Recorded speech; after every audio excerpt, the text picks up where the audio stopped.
buenos días para todos. Muy buenos días para todos.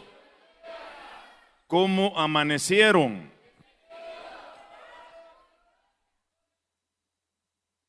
Dice que un viejito se casó y al siguiente día de la noche de bodas dijo: ¿cómo amaneciste?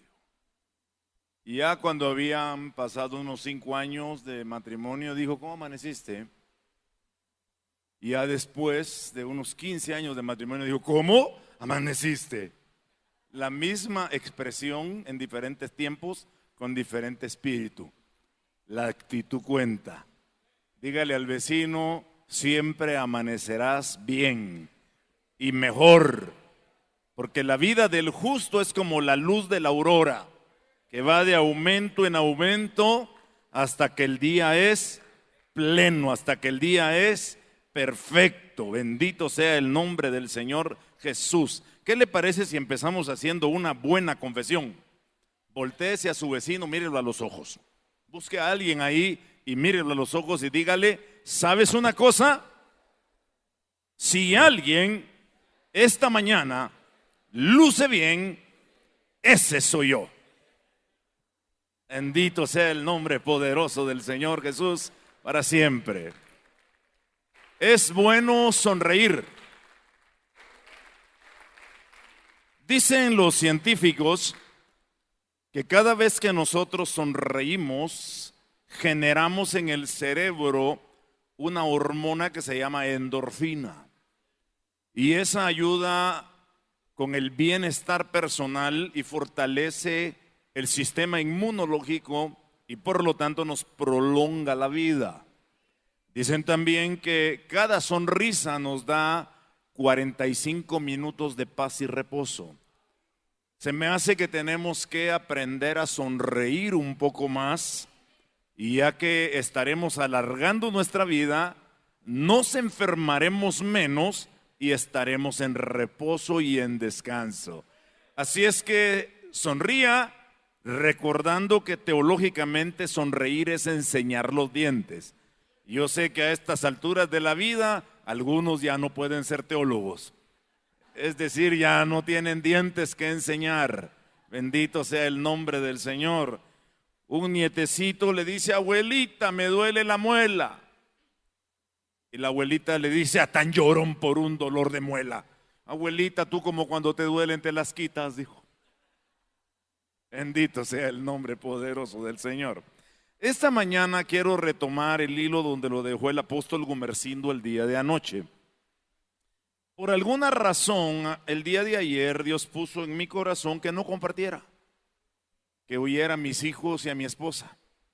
Y me senté muy a gusto a disfrutar. Y me dio mucha alegría el poder ver la madurez en la exposición de la palabra, la solidez, la revelación, el conocimiento. Y quiero apropiarme las palabras del apóstol Juan cuando dijo: no tengo mayor gozo que ver que mis hijos andan en la verdad. Y es una alegría, después de conocerlos por muchos años, haber visto su desarrollo y escucharlos hablar como ahora están extendiendo ya sus propios ministerios apostólicos. Creo que por la misma temporada Dios me habló que reconociera sus apostolados, ¿no? ¿Hace cuántos años fue eso? ¿Se acuerdan ustedes, no? Recuerdo que Dios me instruyó que reconociera el apostolado de Natán, de Gumer, de Nachito, el apóstol Ignacio, y no recuerdo quién más. Y armamos el presbiterio apostólico y anduvimos haciendo esa labor en aquel año. Porque los ministerios no se autoproclaman, se reconocen. Y es por eso que es importante estar conectado con alguna casa apostólica paternal que nos pueda llevar al otro nivel. Todos necesitamos ser cubiertos por una paternidad que nos dé un modelo, que nos dé un patrón a seguir, que nos marque las pisadas, y obviamente pues tiene que ir delante de nosotros. Yo no le voy a preguntar al que no se ha casado cómo le hago para resolver mis problemas matrimoniales. Necesito a alguien que ya tenga la experiencia en el modelaje y, ¿por qué no decirlo?, que haya tenido algunos fracasos. Porque el hecho de que Dios nos constituya en modelos o en padres de una nueva generación no significa que nosotros no vamos a fallar. Es por eso que no debemos idealizar ni entronizar al hombre. Como dijo el apóstol Pablo, imítenme a mí en lo que yo imito a Jesucristo. Hay personas que dicen, no me mire a mí, mire a Cristo. Eso es antibíblico, porque Dios establece modelos desde Cristo. Colosenses 1:15 dice que Él es la imagen del Dios invisible. No podríamos entender la divinidad de Dios, su deidad, su manifestación y su poder, su carácter y su naturaleza, si Cristo no se hubiera hecho hombre. De tal manera que vamos a basarnos esta mañana sobre la tesis del modelaje.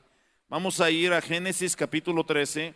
Abraham me parece un buen modelo del cual podemos extractar algunas enseñanzas que seguramente nos van a edificar esta mañana.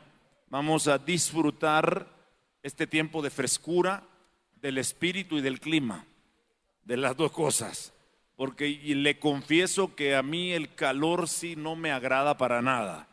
El calor me hace sentir pesado, me hace sentir aturdido, a lo mejor porque no estoy acostumbrado, aunque muchas veces Dios nos tuvo debajo de un palo de mango en Guatemala, levantando obras, en Colombia levantando obras. Muchos palos de mango fueron testigos del inicio de nuevos ministerios, que hoy por la gracia de Dios están con lo que yo llamo aire con condición de que paguen el recibo y la luz o ya no enfría nada. Bendito sea el nombre de Cristo. Muy bien, dice así la palabra preciosa de nuestro Dios. Voy a leer la Reina Valera del 95. Subió pues Abraham de Egipto hacia el Negev con su mujer y con todo lo que tenía. Y con él iba Lot. Abraham era riquísimo en ganado y en plata y oro.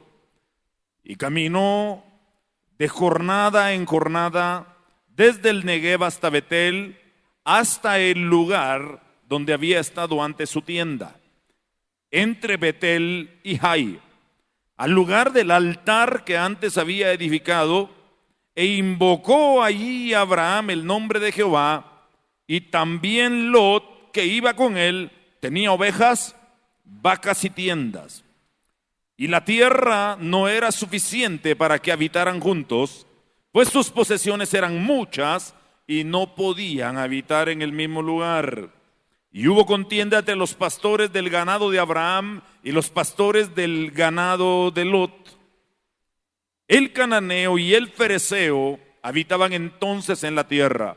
Entonces Abraham dijo a Lot: no haya altercado entre nosotros dos, ni entre mis pastores y los tuyos, porque somos hermanos.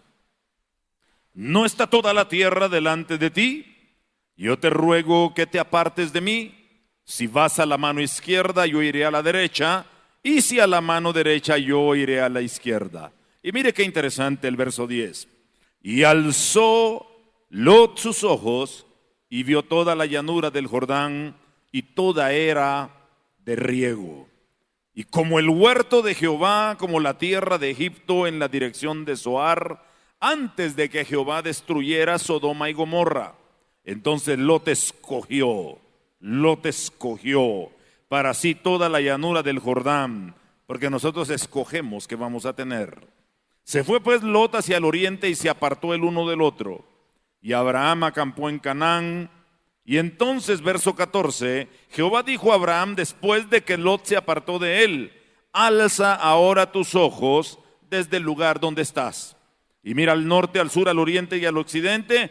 Toda la tierra que ves te la daré a tú y a tu descendencia para siempre, y haré de tu descendencia como el polvo de la tierra, que si alguno la puede contar el polvo de la tierra, también tu descendencia será contada.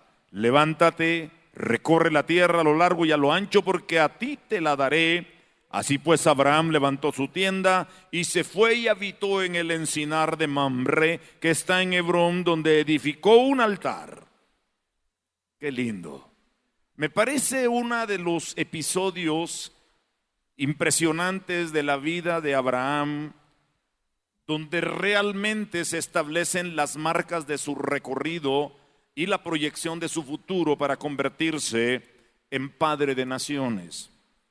Abraham realmente tiene mucha representatividad en la Biblia, ya que de acuerdo al libro de Gálatas se convirtió en el padre de la nación de Israel, pero también se convirtió en el padre de la iglesia, o sea, los hijos de la fe. De tal forma que una persona que puede ser modelo para dos generaciones, la generación de Israel y la generación de la iglesia, que han tenido importancia en la historia divina, puede enseñarnos algunos principios y valores y ejemplos que haremos bien nosotros en tomar en cuenta en nuestro caminar. Es impresionante cómo los modelos pueden hablar mucho más que las palabras, cómo los modelos pueden hablar mucho más que cualquier otro tipo de expresión que nosotros podamos utilizar, porque el modelo es el diario vivir. El modelo es la práctica de los principios del Santo Evangelio y de las verdades que la palabra de Dios establece. Oremos.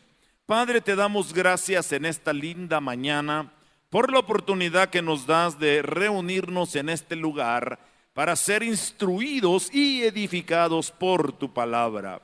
Te rogamos, buen Dios, en el nombre de Jesús, que abras nuestra mente, que prepares nuestro corazón y que sensibilices nuestro espíritu para escuchar lo que hoy tú tienes que hablar. Gracias, Señor, porque así lo creemos hecho en el nombre poderoso de Cristo Jesús, nuestro Salvador. Amén y amén. Tengan la bondad de sentarse, por favor. Hace un par de años, celebrando mi cumpleaños, mi esposa y mis hijos me llevaron a comer. Por aquel entonces ellos invitaban y yo pagaba. Es decir, yo creo que esa es la historia de muchos padres, ¿no es cierto?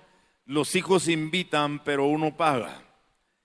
Y después de disfrutar una comida muy sabrosa, mi esposa le dijo a mis 5 hijos o a nuestros 5 hijos, por supuesto ahí estaban algunos de los nietos también, y le dijeron, díganle unas palabras a su padre. Y a todos mis hijos son adultos. Cuando un niño tiene 6, 7, 8 años, su padre es el héroe, ¿no es cierto? Y los chicos quieren ser como su papá.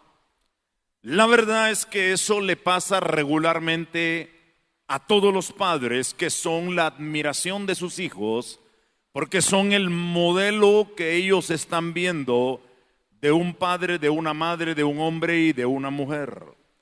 El desafío es mantener a lo largo de la vida esa admiración y mantenerse siendo un modelo. La verdad es que ese día mis hijos más un adoptivo de los muchos que tenemos y que iba con nosotros, expresaron tan lindas palabras de su servidor que me sacaron las de cocodrilo. Empecé a llorar ahí sentado en la mesa porque todos convergieron en el mismo punto y todos convergieron en el hecho de que antes de tomar cualquier decisión en la vida, ellos siempre pensaban, ¿qué haría papi en esta circunstancia? Cuando una persona ya piensa qué harías tú en determinada circunstancia, es porque tú te has convertido en un referente para esa persona. Es por eso que Dios, más que cobertura, establece paternidades espirituales, para que cada uno sepa encontrar el norte de su vida personal, familiar y ministerial. Yo creo que muchos pastores han sufrido lo que no deberían haber sufrido por la orfandad en la cual han vivido. Es decir, si no tenemos un modelo a quien seguir y a quien honrar, estaremos expuestos a cometer errores que podríamos evitar si tenemos a alguien a quien imitar. Es por eso que decía hace un momentito que somos modelos de una nueva generación, no solamente en nuestras decisiones, acciones y estilo de vida acertados, sino también en nuestros hierros, en nuestras debilidades y en nuestras faltas. Se requiere madurez para entender que los modelos que Dios pone delante de nosotros cometerán errores, podrán equivocarse, pero tendremos que tener el aplomo, el discernimiento y la madurez para no caer en una actitud de juicio y señalamiento, sino aprender a tomar lo bueno y desechar lo que no nos parezca. Ahora bien, si una persona se une a la paternidad y cobertura, porque no hay cobertura sin paternidad, ni paternidad sin cobertura. Si una persona es dirigida por el Espíritu de Dios a tomar la paternidad y la cobertura de un ministerio, tiene que estar dispuesta a adoptar los principios y los valores de la persona que va a ser su modelo. Porque si no tiene esa disposición, ¿para qué busca un modelo? Es por eso que la Escritura dice en el libro a los Hebreos que los creyentes debemos considerar el resultado de la fe de nuestros pastores e imitarla. Cada pastor es el padre de su casa. Él es el encargado de impartir un ADN, una genética, de transmitir a la congregación lo que será su estilo de vida. Es por eso que la Escritura dice, como el sacerdote, el pueblo. Hace algunos años vino un pastor a pedirme un consejo. Y lo que sucedió fue lo siguiente. Y dijo: apóstol, tengo muchos problemas con la congregación que pastoreo. Son rebeldes, son iracundos, son desobedientes, no aman la palabra, no quieren caminar en la visión que Dios me ha entregado, y hay una revolución y un descontrol en todo el ministerio. Y entonces yo le dije: ¿quién fundó esa congregación? Y dijo: pues yo. ¿Quién ha dirigido esta congregación en los últimos años? Dijo: pues yo. ¿Quién ha impartido la palabra a esa congregación? Dijo: pues yo. ¿Quién ha sido el que ha tomado las decisiones mayoritarias por el ministerio? Y dijo: pues yo. Y entonces le dije con el debido respeto, querido hermano, el problema no es la congregación, el problema es usted. Porque nosotros reproducimos lo que somos, no lo que decimos.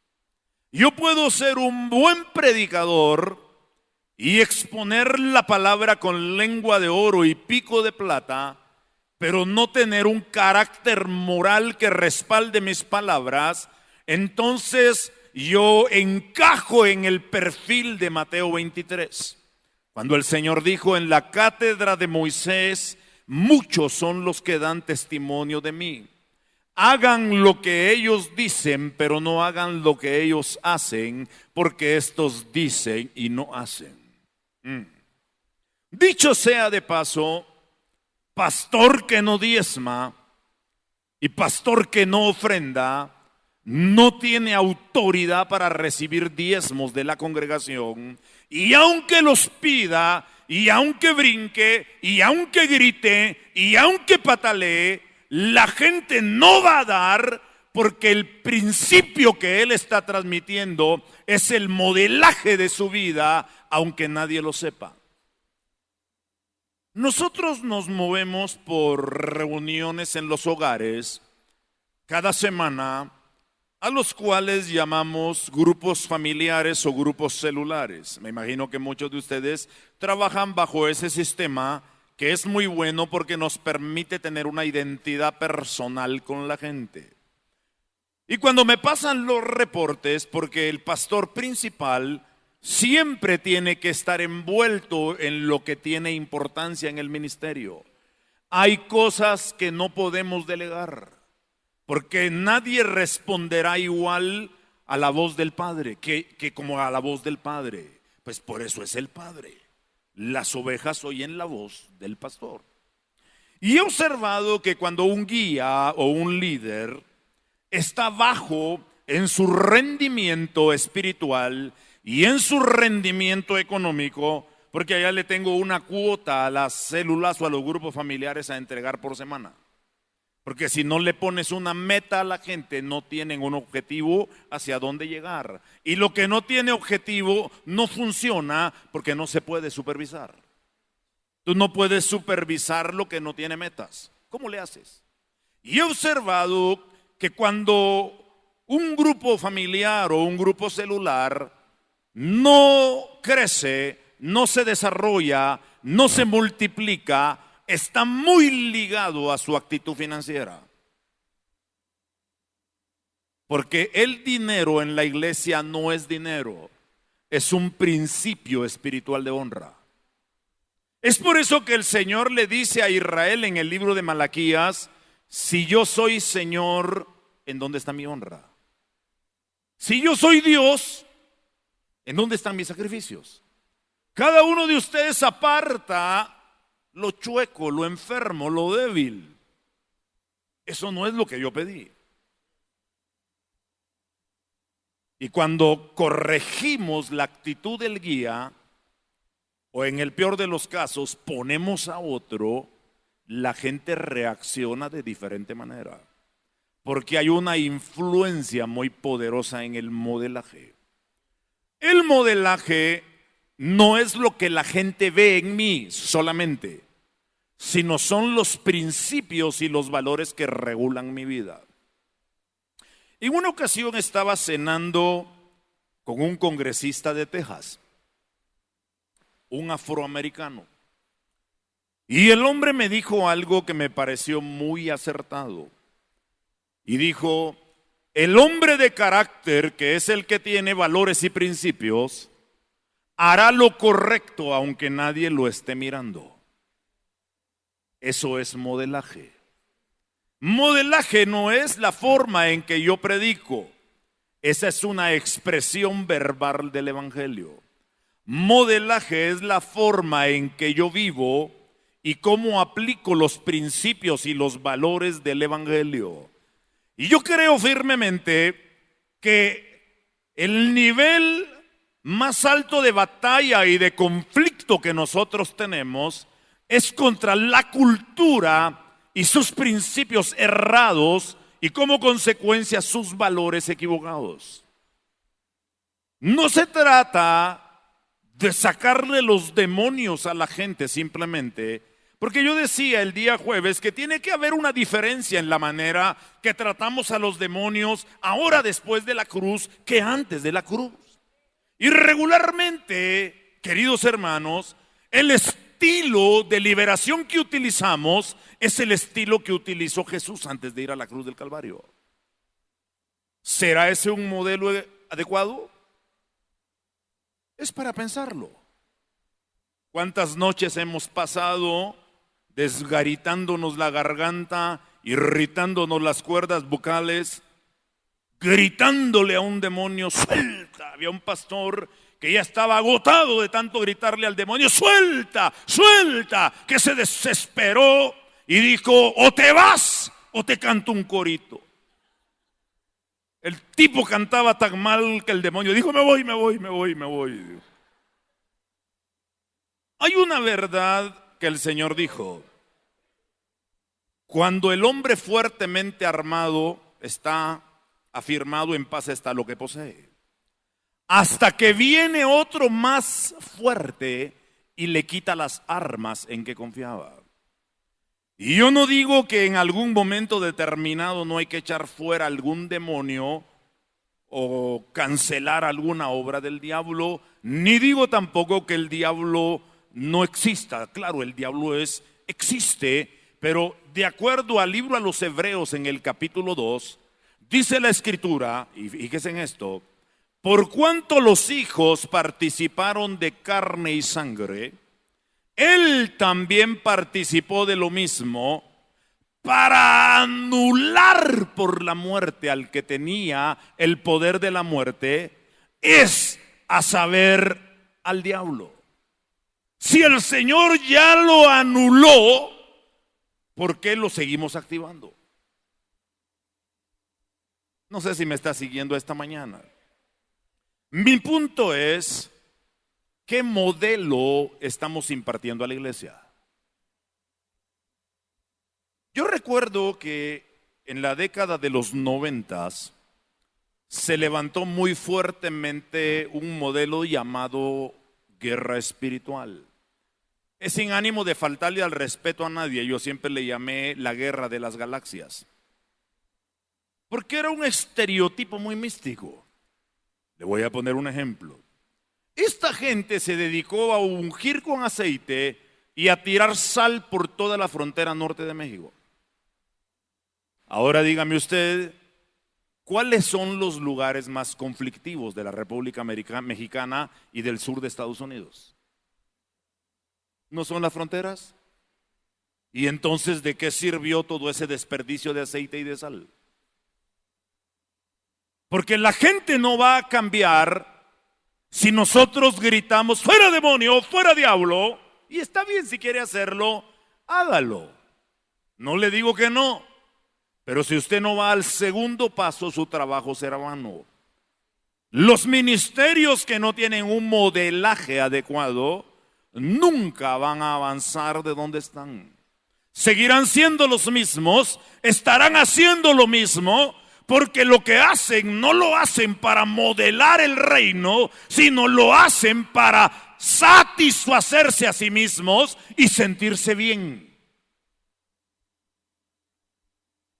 ¿Me estoy explicando?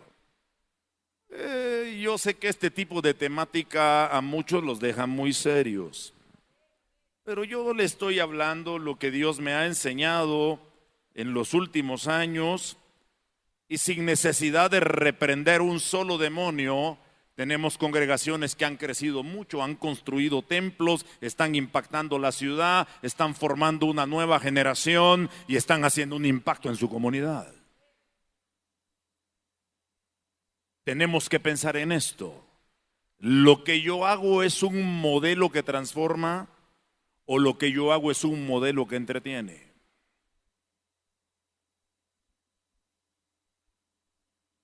Porque a la gente le gustan los estereotipos, a la gente le gustan las cosas emocionantes, pero los ministros tenemos que transmitir las verdades de Dios, no de nuestra área sensorial, sino de nuestro ámbito espiritual.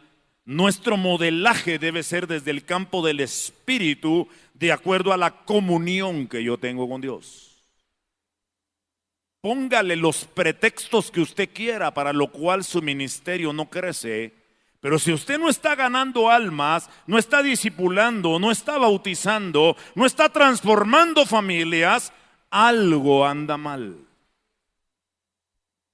Dígame usted, es que viera que la comunidad, le voy a poner un ejemplo. Tenemos algunos años de estar trabajando en España, en Europa y en África.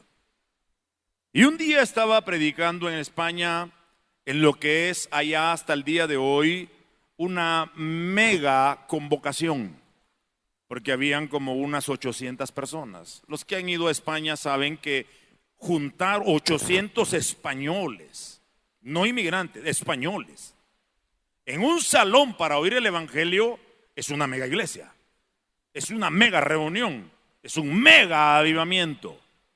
Me subí al púlpito, miré a la gente y pensé, qué lástima que esta gente sea tan dura para el evangelio.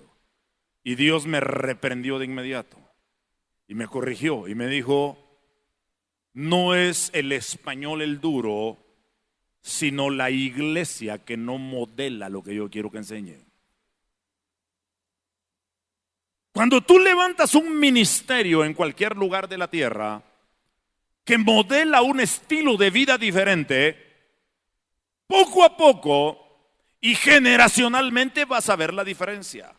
¿Sabe cuál es nuestro problema, queridos hermanos? Que queremos que nuestro modelaje sea estilo microondas. Pip, pip, pip, pip, pip, pip, pip, pip, pip, pip. Listo, se coció la sopa marucha. Porque estamos acostumbrados a las cosas rápidas. Pero déjeme decirle que la transformación de ciudades y naciones va a ser generacional. Nosotros estamos empezando lo que a lo mejor nuestros nietos van a disfrutar. No por eso nos desanimamos ni nos frustramos, porque somos parte de los movimientos de ajedrez del Dios de la gloria. Y usted sabe que el ajedrez es una ciencia matemática. No es un simple juego. Yo no sé cuántos de ustedes saben jugar ajedrez. Yo lo aprendí en la juventud. Y era regular, por no decir que era bueno. Como decía Pepito Berríos, y jactancia sea quitada.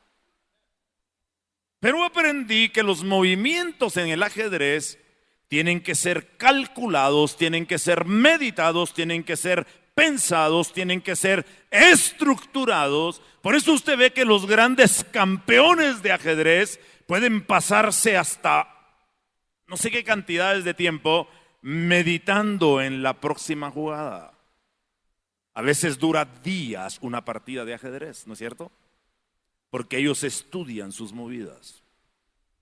Eso me llevó a considerar hace algunos años y a pensar, ¿qué estamos haciendo nosotros?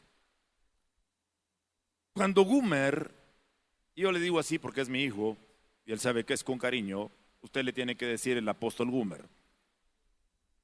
Cuando Gumer mencionaba ayer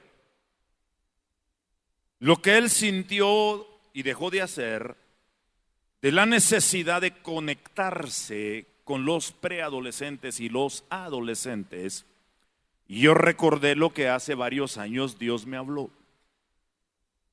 Y Dios dijo, te hago padre de una nueva generación y quiero que te identifiques con los jóvenes. Los jóvenes en Dallas me siguen mucho. Yo comparto con los jóvenes, yo le predico a los jóvenes, no siempre, porque ellos tienen sus líderes, pero eventualmente les digo, este domingo le voy a predicar a los jóvenes. Ellos tienen su servicio simultáneo. Aunque nosotros todo lo hacemos bilingüe, ellos tienen en su santuario su servicio simultáneo en inglés. Y de vez en cuando me voy y les predico, termino allá y me paso con los adultos a predicar. Ese fin de semana tengo que predicar 2 sermones, porque a los jóvenes no se les predica igual que a los adultos. Entonces establecimos lo que en inglés se llama the pipeline, la línea de continuidad sería en español. Y establecimos un modelo o un modelaje que empieza desde la sala cuna y termina hasta donde ellos están casados. Es decir, a los niños ya no les contamos las historias de Goliat, de Samson, las batallas de Amalek y de los madianitas en la forma que se las contábamos antes.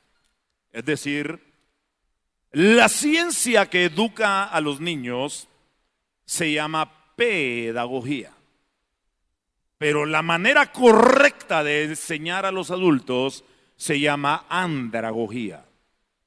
La pedagogía se aprende por memorización, por visualización y por lo que se puede tocar. Por eso es que usted ve que a los niños se les enseña con plastilina, con dibujitos, con videos y se les habla, porque es la manera en que ellos memorizan. Cuando se convierten en adolescentes, usted no los puede poner a dibujar o a colorear. ¿Ha visto usted esos dibujos prefabricados de seguir del 1 al 2, al 3, al 4? Eso es para los niños pequeños. A un adolescente usted no lo va a poner a seguir los números del 1 al 2 al 3. Usted le dice, dibújate algo. Pero él ya tiene otra capacidad. Entonces entendí que la manera correcta de modelar el evangelio tiene que ir con educación adecuada a sus diferentes niveles. Hace algunos años se descubrió por influencia griega que los temperamentos eran colérico, sanguíneo, flemático y melancólico. Las ciencias que estudian la conducta humana han descubierto hoy que la gente es visual, auditiva o táctil.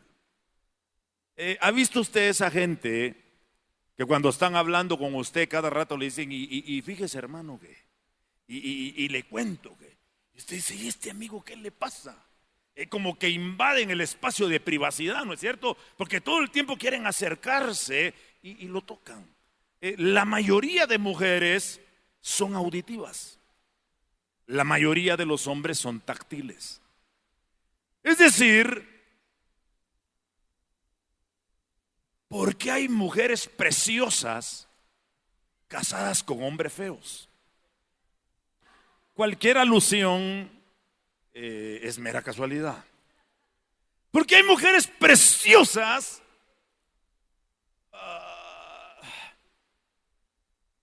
casados con hombres trofeos, o sea, trompudos y feos. Aquí todos están muy guapos y simpáticos. La respuesta es porque los tipos tienen labia. Pero hay una respuesta antes que esa. Mujer bonita, hombre feo, favor de Dios o confusión divina. No hay de otra, definitivamente. Es por eso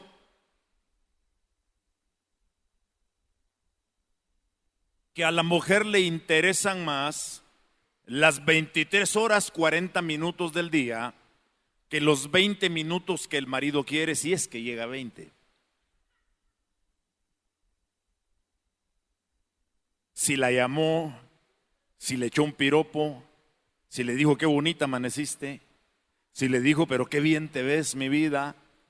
Es por eso, mis queridos hermanos, y escuchen este consejo, que muchas señoras cuando usted llegan después del trabajo tienen jaqueca o les duele la cabeza. Porque usted no se tomó el trabajo ni de llamarla, sino para preguntarle, vieja, no te olvides que las de harina tienen que estar calientes cuando yo llegue en la tarde. No, ella quiere que usted la llame para decirle, solo te llamé para escuchar tu linda voz. A veces yo salgo de la casa y no he cruzado la esquina y le marco a mi esposa y le digo, acabo de salir y ya te extraño. Yo aprendí que eso provoca noches de júbilo con gritos de alabanza.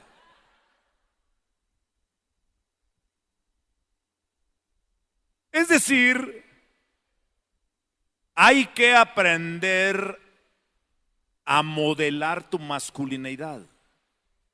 No trates de ejercerla después de las 10 de la noche, porque el hombre es táctil y empieza, mija,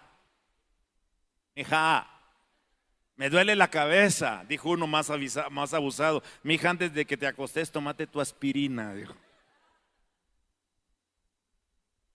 Sale por el hecho de que si hoy las personas son visuales, táctiles y auditivas, tenemos que aprovechar eso para transmitir el modelaje de manera correcta. Yo les recomiendo leer un libro que leí hace un par de años que se llama El lenguaje corporal. Usted lo puede encontrar en Amazon. Es interesante para nosotros los oradores o los predicadores el instruirnos no solamente cómo hablar apropiadamente la palabra con la homilética y hablarla en el contexto adecuado con la hermenéutica, sino también utilizar el mensaje corporal. En ese libro dice que cuando una persona está de brazos cruzados es porque no mucho le está gustando lo que el predicador está diciendo. Entonces no va a ir uno a decir, descrucen los brazos, descrucen la pierna, sino dice, a ver, levanten las manos, alaben a Dios, hermano, den gloria al Señor. Ya desató el candado. Ahí dice también que la gente se siente intimidada cuando el predicador lo señala mucho. Y eso los bloquea porque el señalamiento es una señal agresiva que está emitiendo un mensaje de culpabilidad y de condena. Debemos evitar ese tipo de expresiones corporales. Tenemos que aprender a modelar el evangelio. El conocido teólogo San Agustín decía: vayan y prediquen el evangelio, y cuando sea necesario, entonces hablen. Tenemos que considerar, hermanos, si lo que estamos haciendo en la iglesia está siendo un modelo de vida para la comunidad que nos rodea. Si lo que hacemos en la iglesia no es un modelo para que la gente quiera acercarse a Cristo, tenemos que desecharlo y empezar a hacer lo que modele a Cristo para atraer a la gente.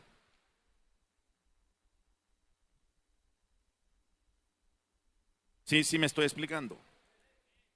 Necesitamos enfocar las baterías al modelaje. Es decir, ¿por qué la reina de Saba o la reina de Sabá quiso venir por un viaje aproximado de 3 meses o 1200 kilómetros, cargando riquezas, especies, criados y criadas, camellos y animales, que era el medio de transporte en aquel entonces, para visitar a Salomón? Porque Salomón estableció un modelaje de un nuevo estilo de vida. Aquella mujer hizo un gran esfuerzo, era una reina que quería visitar a otro rey porque quería aprender de dónde él podía modelar lo que modelaba en su reino. Para ese entonces, Salomón estaba en la cúspide de su reinado. Se había cumplido la palabra que Dios le dijo: no habrá otro como tú, ni antes ni después de ti. Se había cumplido la palabra que Dios le dijo: como no pediste la vida de tus enemigos, ni riqueza ni gloria, sino sabiduría para gobernar a mi pueblo, te doy lo que pediste, pero también te doy lo que no pediste. Ahí aprendemos un principio. La sabiduría debe ser el principio fundamental de nuestro modelaje. Si usted lee el libro de Proverbios, usted va a encontrar en él el anhelo de Dios para lo que nosotros debemos modelar a la comunidad. Si usted lee el libro de Eclesiastés, usted ve lo que el hombre hace por el hombre. Por eso en el libro de Eclesiastés Salomón dijo: todo es vanidad. Pero en el libro de Proverbios encontramos el ideal divino de la conducta que Él quiere que tengamos. Ahí habla de la integridad, ahí habla de la rectitud, ahí habla de la honestidad, ahí habla de la lealtad, ahí habla del respeto, ahí habla de la sabiduría y el temor del Señor, ahí habla de la consagración, ahí habla de las devociones, ahí habla del modelaje que nosotros tenemos que darle a la comunidad. La pregunta que debemos hacernos es: ¿mi estilo de vida inspira a otros a ser cristianos? Porque en la iglesia muchos modelamos lo que queremos que la gente vea. Pero ¿qué es lo que modelamos en el trabajo? ¿Qué es lo que modelamos en la escuela? Y sobre todo, ¿qué es lo que modelamos en el hogar? En este estilo de la línea de vida o de pipeline que establecimos en la iglesia, empezamos a trabajar con los diferentes grupos. Empezamos a orar por los niños de Sala Cuna, a bendecirlos, porque ellos son afectados por las actitudes de sus padres, aunque no las entiendan. Empezamos a ministrar aún a las mujeres embarazadas, porque hay niños conflictivos que fueron afectados por un embarazo dificultoso. Para muestra un botón. Por muchos años yo me sentí rechazado y no aceptado, aún ya siendo un pastor y un predicador.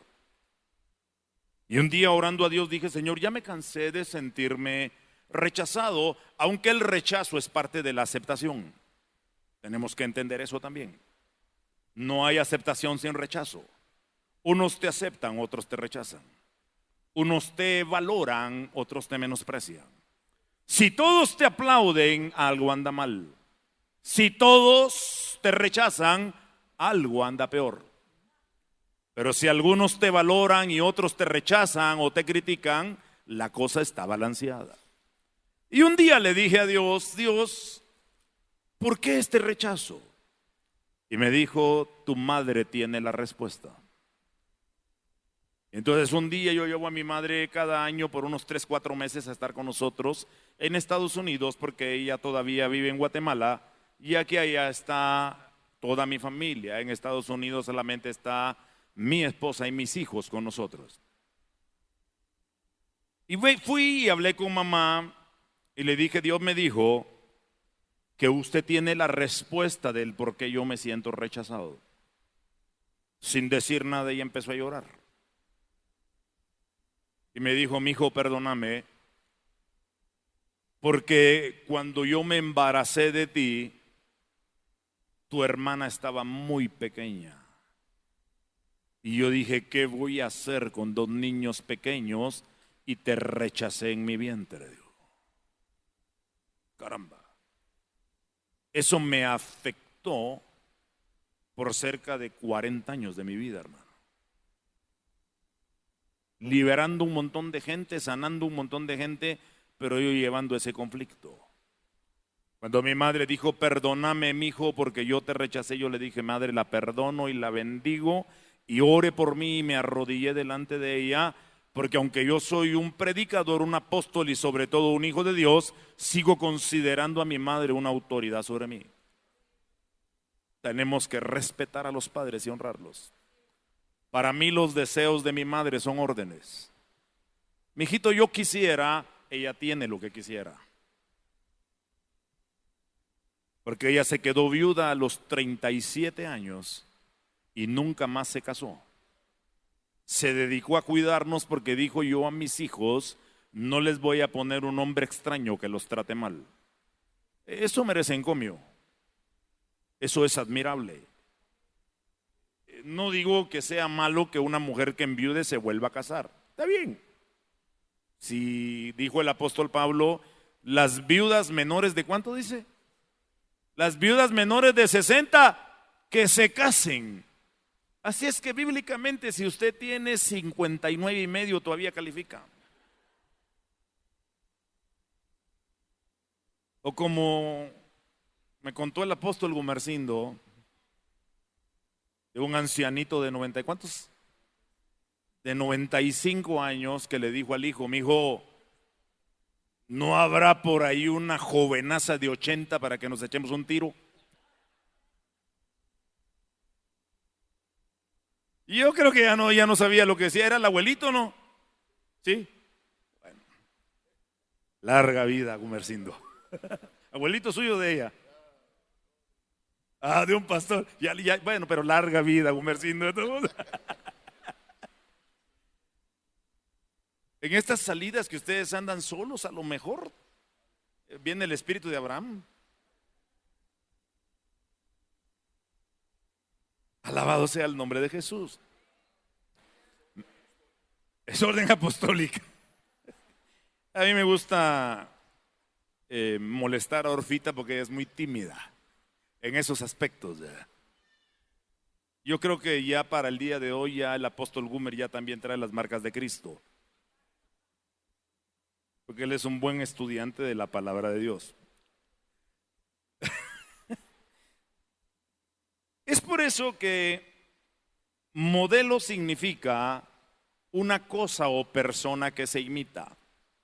La pregunta que nosotros tenemos que hacernos, hermanos, ¿es digno de imitar lo que yo hago y lo que yo vivo? ¿Sabe que el legalismo y el tradicionalismo le hizo mucho daño a la iglesia? Y todavía hasta el día de hoy sigue afectando a las generaciones. Es por eso que muchos hijos de pastores hasta el día de hoy no quieren saber nada del evangelio, porque lo que vivieron fue cosas extremas, legalistas, superficiales, estereotipos que son modelos equivocados. Cuando una congregación o un ministerio toma modelos estereotipados extremos, místicos, legalistas y religiosos, y voy a introducir algo con lo cual he estado insistiendo en los últimos años. No tenemos por qué judaizar, hermanos. No puede ser posible que digamos que porque me pongo una kipá o me meto un talit, la gloria de Dios va a venir, porque la gloria de Dios viene por la sangre de Cristo y por su sacrificio. Todo lo demás fueron sombras del pasado. Me gusta ilustrarlo de esta manera. Cuando una persona empieza a practicar cosas del Antiguo Testamento y que fueron para Israel y que fueron bajo la ley, nosotros nunca fuimos israelitas y nunca estuvimos bajo la ley. Es como el individuo que tiene a su esposa, que es una chicononona, simpática, bonita, atractiva, y la tiene a la par. Y el tipo está volteado para el otro lado besando la foto. Cuánto te amo, mi vida. Ahí la tiene en vivo y a todo color. ¿Qué quiere besando la foto? Tire esa foto, voltéese y conviértase en león. Haga su trabajo.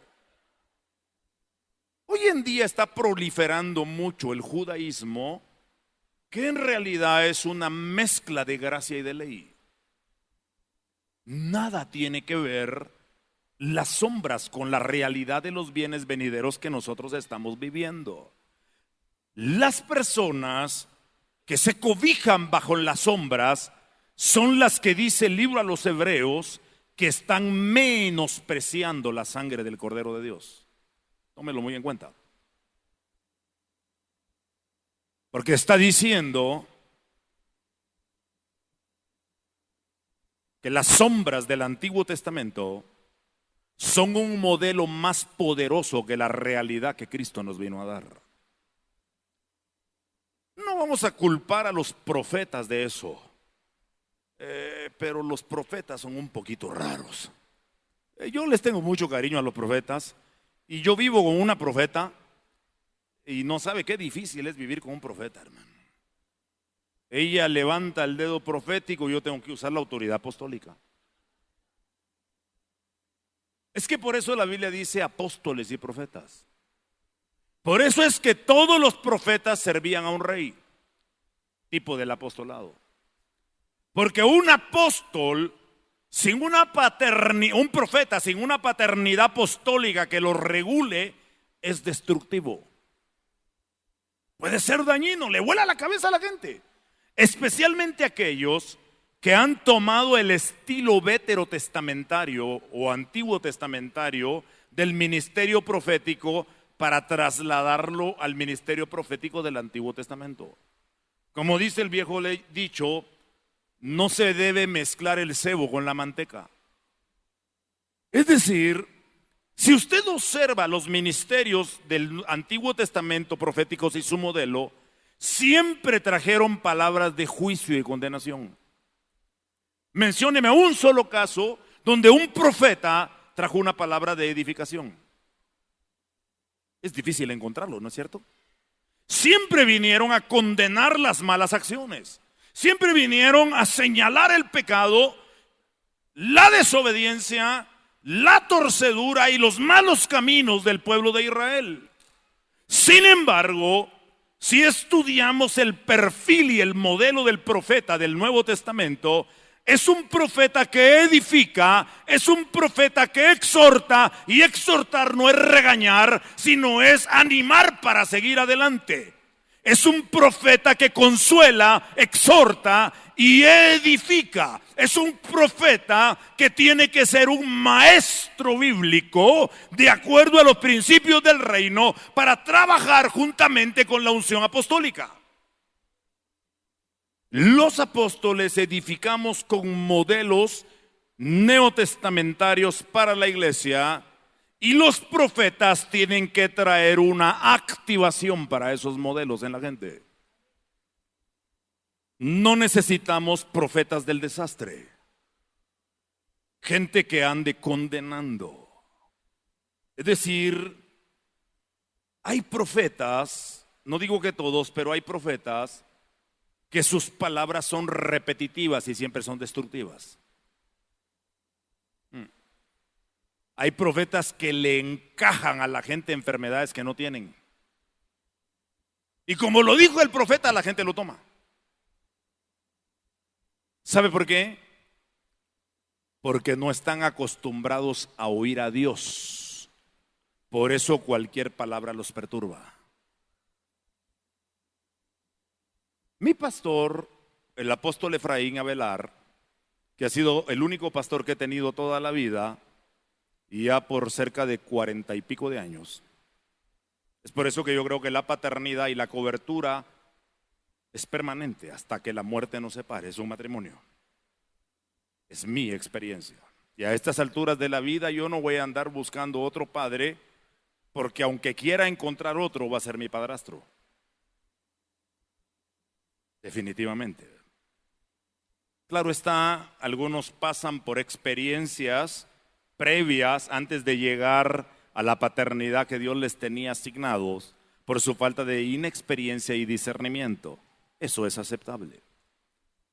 Pero mi pastor estaba predicando en Los Ángeles, California, hace algunos años, en la iglesia de un amigo mutuo, y apareció un profeta de esos del desastre. Era el mes de noviembre. El apóstol no estaba en esa reunión, solo la profeta Dorita, su esposa. Y vino este profeta y le dijo: así te dice el Señor que este año se acaba tu matrimonio. Porque va a venir una mujer simpática, mucho más bonita y atractiva que tú.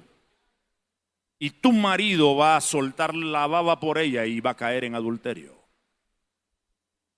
Ella, una mujer madura, le dijo: no recibo esas palabras.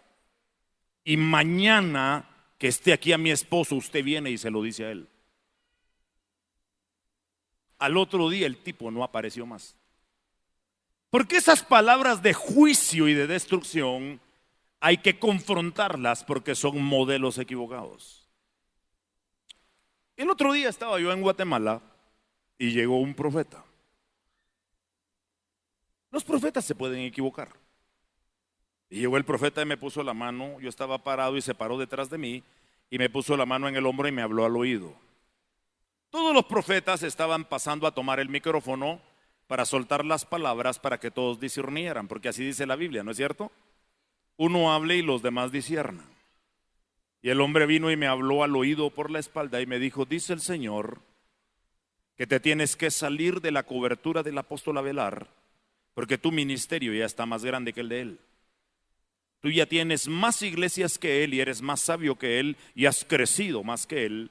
Y si no te sales de ahí con él, tu crecimiento se va a empezar a desvanecer. Yo me volteé y le dije: ve y dile eso al apóstol Efraín, no me lo digas a mí.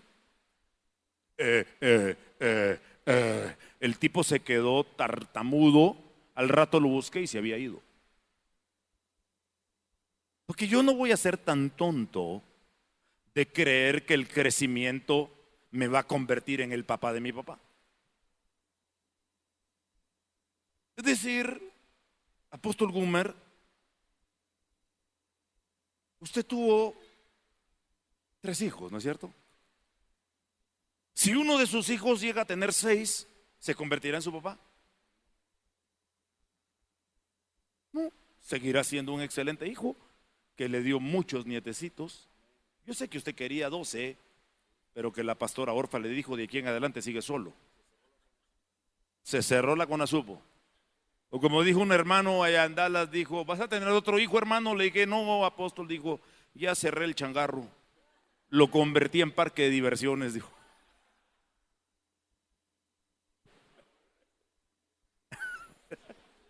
No, no, por la fraseología no tengo que decir que es mexicano, ¿verdad?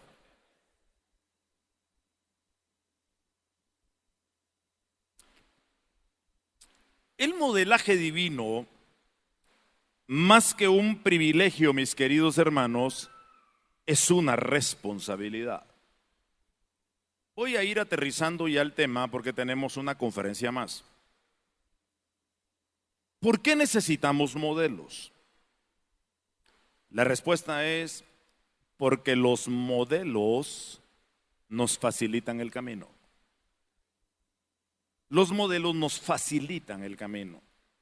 Si usted quiere seguir tropezando y aprendiendo de sus errores, continúe solo. Pero si usted quiere que las cosas sean más fáciles, pídale a Dios que lo conecte con una paternidad que Él tiene para usted. Nosotros jamás ofrecemos paternidad. Hace unos 20 años, ¿verdad, Apóstol Natán? Más o menos. Hace unos 20 años nos conocimos y nos conocimos en Monterrey, en la iglesia Filadelfia, allá con el pastor Israel, que por cierto lo estamos extrañando, ¿no? Y también al pastor Daniel de Monterrey. Se me hace que vamos a tener que llamarles la atención. Son otros hijos que están por allá. Pero hace aproximadamente unos 20 años me invitó el pastor Israel a su congregación que estaba allá, un lugarcito muy pequeño. Y en esas épocas el apóstol Natán estaba pasando una crisis y una necesidad y preguntándole a Dios quién lo iba a ayudar. Cuando él se sentó a la par mía, si no mal recuerdo, Dios me dijo: traje a este hombre para que lo ayudes. Yo no dije nada, pero al mismo tiempo Dios le dijo a él: ya no busques más, porque el que está a la par tuya es el que te va a ayudar. Ni tardo ni perezoso, él me pidió una cita para el otro día. Recuerdo que en esa ocasión me hospedé en el Eurohotel que está aquí en la entrada. Todavía se llama igual, ahora es Holiday Inn, ¿no? Pero era el Eurohotel en aquel entonces, y ahí en el restaurante nos juntamos, platicamos y empezamos una preciosa relación. Saliendo de un estacionamiento del Tops, después de comer una sabrosa cena, Dios me dijo: vas a llevar al apostolado a este hombre. No me acuerdo si le dije o no. Creo que no le dije. Y lo vas a instruir. Pasaron aproximadamente 8 años antes de que él entendiera lo que yo sabía 8 años antes. Nunca le dije yo nada. Cada año y algunas veces cada 2 años, recuerdo muy bien las veces que vine cada 2 años, porque Dorita siempre me reclamaba. Nos abandonó 2 años, no vino, decía. ¿Cómo es posible que no llegó? ¿Se acuerdan? Claro, lo hacía en un tono muy respetuoso. Y yo entendía que era por el mismo cariño que quería que estuviéramos aquí cada año. Pero no fue sino hasta 8 años después que el apóstol Natán me expresó su deseo de recibir nuestra cobertura y nuestra paternidad. Creo que algo similar se dio con el apóstol Gumer, ¿no? Cuando llegamos por primera vez a San Antonio, el que mete la llave para abrir la puerta del edificio, y el pastor al que le rentaba le había cambiado la chapa. Nos quedamos sin edificio donde hacer los cultos.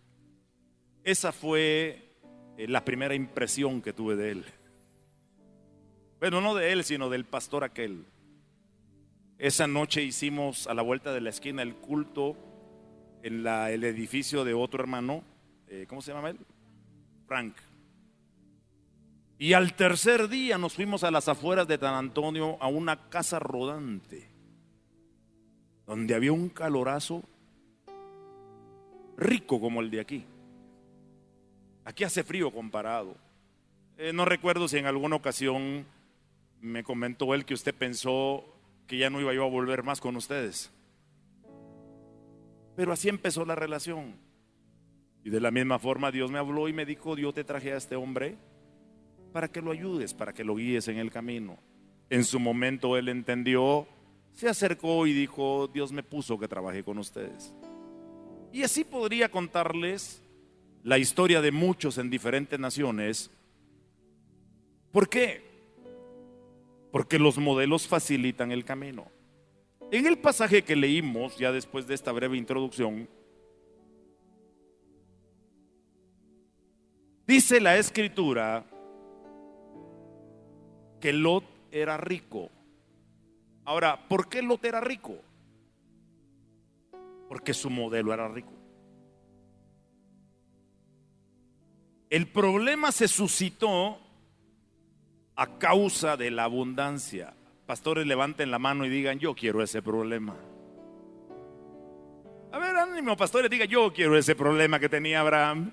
Tuvo problemas con el sobrino por causa de la abundancia, hermano. La mayoría de pastores, con todo respeto, tienen problemas por falta de plata, por falta de recursos. Estos tuvieron problema por causa de la abundancia, hermano.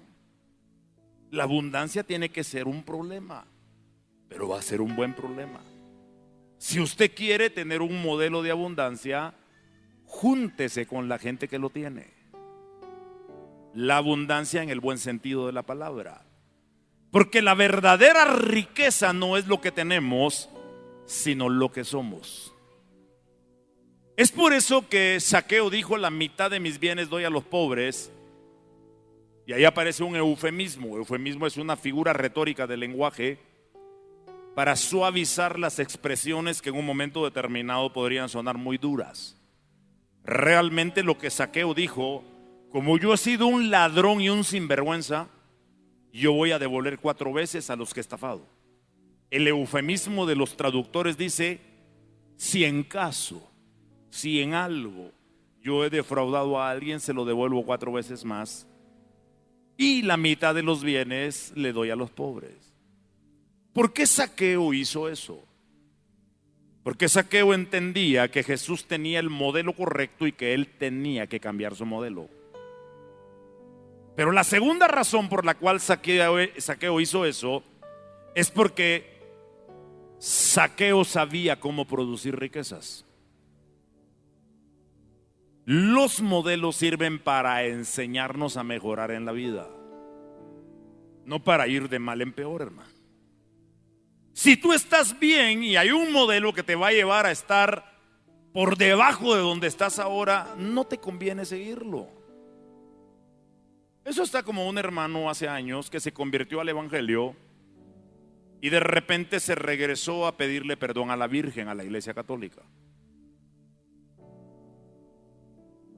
Caramba, tenía el modelo perfecto y se regresó a un modelo idólatra y pagano. No podemos volver atrás en los modelos, sino los modelos nos tienen que levantar. Es por eso, mis queridos hermanos, y con esto voy a ir cerrando, que el papel de los padres es muy importante, ya que nosotros somos el modelo de una nueva generación. Los niños de sala cuna, oramos por ellos, los bendecimos para romper rechazos, para romper cualquier herencia que sus padres les hayan impartido. Pero ya a los niños más grandecitos que están en la iglesia infantil, hemos entrenado consejeros para hablar con ellos. Es decir, ellos no van a la iglesia infantil a ser entretenidos. Ellos van a ser instruidos con principios bíblicos al nivel de su entendimiento.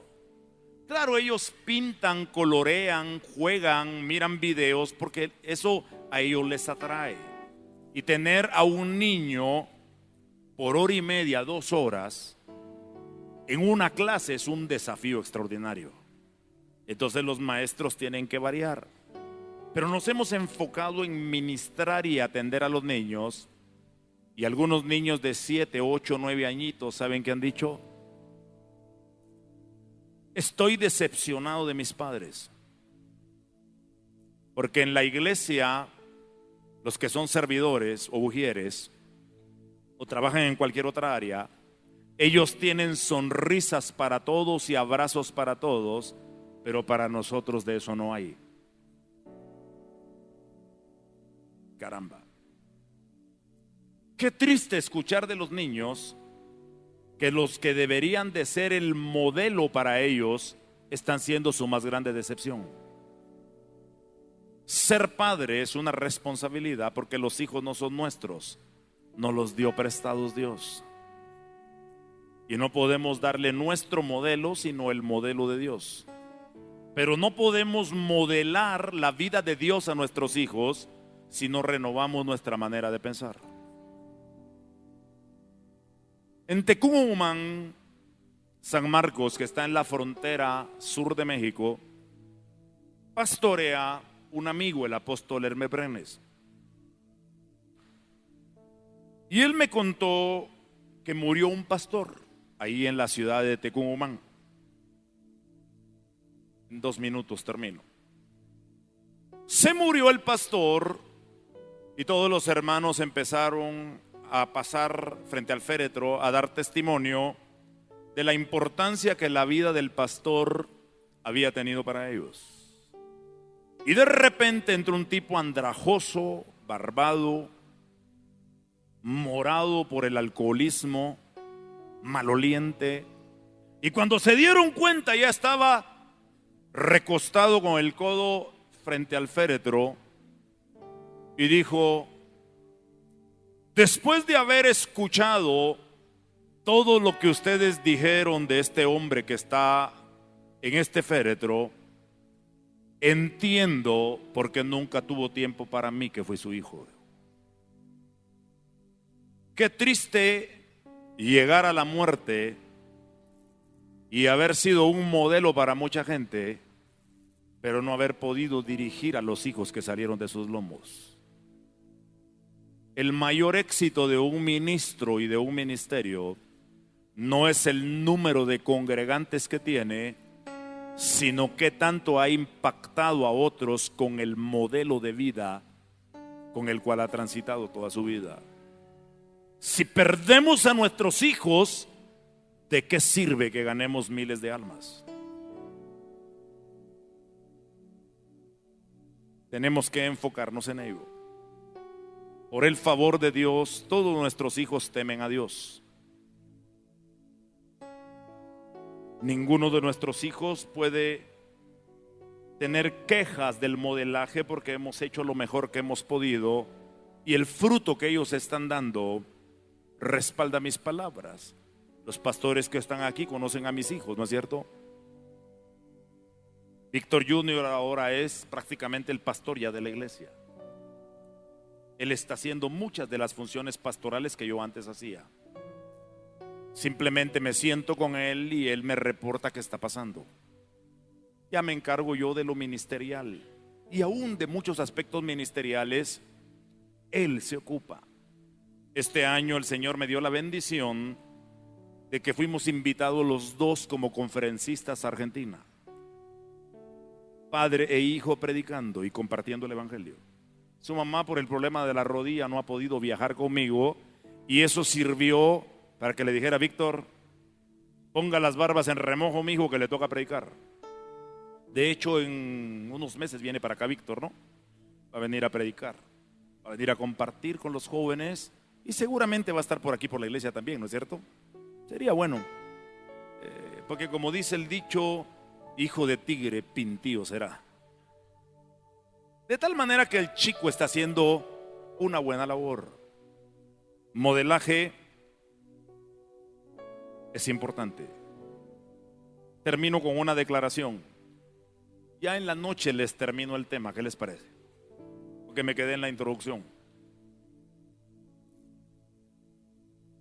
Declaramos que aunque vengamos de una familia disfuncional, seremos prósperos, seremos saludables, seremos muy felices y tendremos nuevas bendiciones cada día, porque de modo que si alguno está en Cristo, nueva criatura es. Póngase de pie y vamos a decirlo todos juntos. Denle un aplauso a Cristo en primera instancia.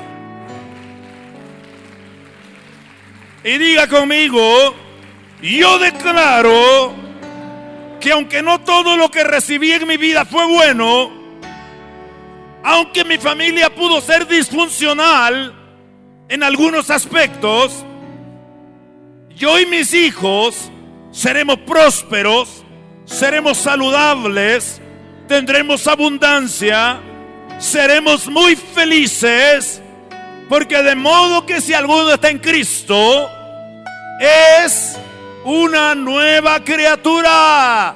las cosas viejas están pasando y todas, pero todas están siendo hechas nuevas.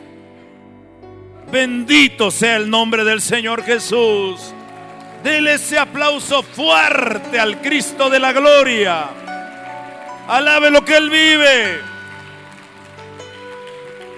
Alabe lo que Él vive. Alabe lo que Él vive. Que Dios nos dé la gracia de tener un modelaje adecuado. Que podamos exhibir un estilo de vida que motive a otros a la transformación.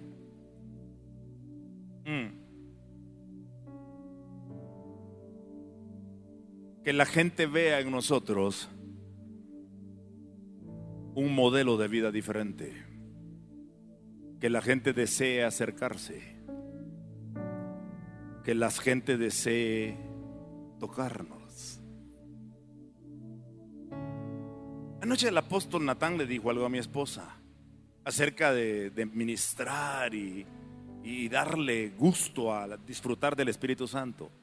Y le dijo: al cabo es una vez al año, madre, ¿no es cierto? Y ella me dijo: fíjate que Natán me dijo esto y esto. Le dije: bueno, para ellos es una vez al año, pero para nosotros es una vez cada semana. Porque hoy estamos aquí, la otra semana estamos en otro lado celebrando otra actividad similar, ministrando. Pero decía esto porque eso nos lleva a andar de avión en avión. Aunque yo quisiera andar en carro, no puedo. Sería imposible. Sería un desgaste terrible, aparte de que nunca llegaríamos a tiempo a ningún lugar. Pero la semana pasada me subí a un avión. Domingo pasado tempranito, que casi siempre procuro estar los domingos en la iglesia. A veces me he subido al avión en Argentina a las 9 de la noche y aterrizo en Dallas a las 8:30, 9 de la mañana. Me llevan mi ropa al baño que tengo en la iglesia, ahí me afeito, me lavo la cara, me pongo la corbata y me subo a predicar. Esa es la pasión que uno tiene, ¿no es cierto? Pero la semana pasada me llamó la atención porque nunca me había pasado esto. Yo siempre entro cantando a los aviones, voy feliz en la manga del avión, voy cantando o voy tarareando alguna canción o voy repitiendo algún pasaje bíblico. Y ese día entré y le dije a la hermosa, en inglés, una afroamericana, una señorita muy, muy simpática, muy dulce en su carácter, y le dije: muy buenos días, ¿cómo está usted?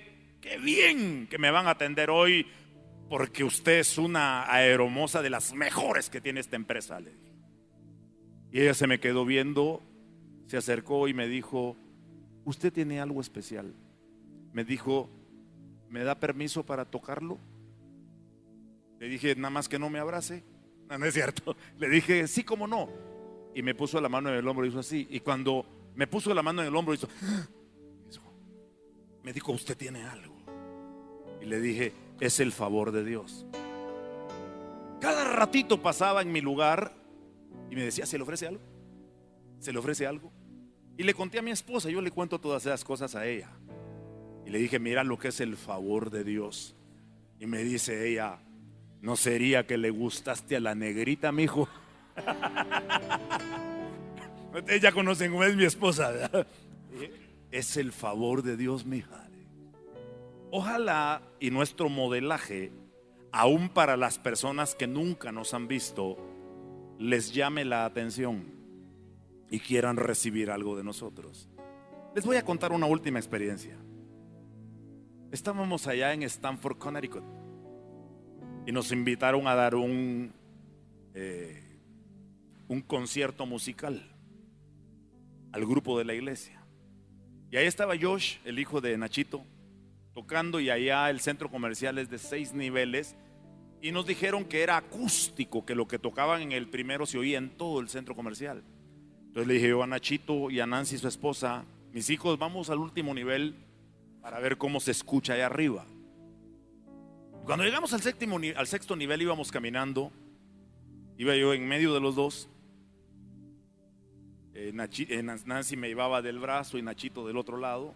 Íbamos caminando, escuchando la música, y venía una mujer policía como de este tamaño, afroamericana también, y se paró frente a nosotros y dijo: ¿quién es el responsable de lo que está pasando ahí abajo? Nachito y Nancy me soltaron y los dos hicieron.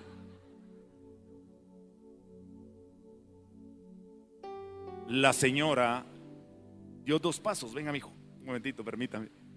Dio 2 pasos la mujer, imagínense, era mucho más alta que yo tenía los brazos así, y me agarró. Y que me levantó, hermano, y en el oído me dijo: por favor, bendígame. Yo dije: en nombre de Jesús te bendigo, pero suéltame, comadre. Cuando yo la bendije, la mujer hizo, dio un paso atrás, se me cuadró, me dijo muchas gracias y se fue. La gente tiene que querer lo que nosotros tenemos.